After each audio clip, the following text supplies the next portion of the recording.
हे घ्या साईबाबांचं चरणामृत. ओम साईराम.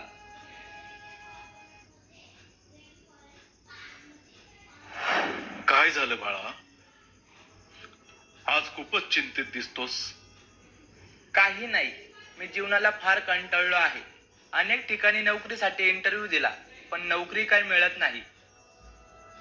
अच्छा, त्यामुळंच गेल्या 3-4 दिवसापासून तू घरच्यांना न सांगताच इथं निघून आलास. हा? हो, पण हे तुम्हाला कसं कळालं? आम्ही साधू संत लोक सर्व काही जाणतो. मग मला सांगा, या जगामध्ये देव, संत लोक खरंच असतात का? हो, असतात ना. आता हेच बघ ना, हे सर्व भक्त भाविक लोक गुरुपौर्णिमेच्या उत्सवासाठी इथे आलेत.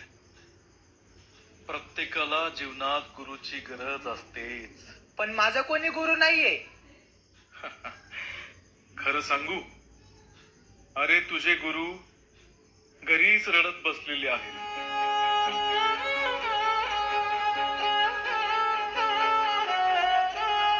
बाबा, होय बाळा, तुझे आई वडील हेच तुझे खरे गुरु आहेत आणि तू त्यांनाच सोडून आलास.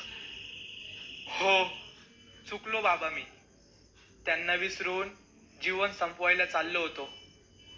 मी काय करावं मला काही सुचेना.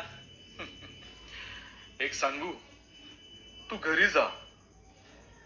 त्यांना तुझी खूप गरज आहे. आणि एक गोष्ट महत्वाची लक्षात ठेव, जीवनात श्रद्धा आणि सबुरी खूप गरजेची असते.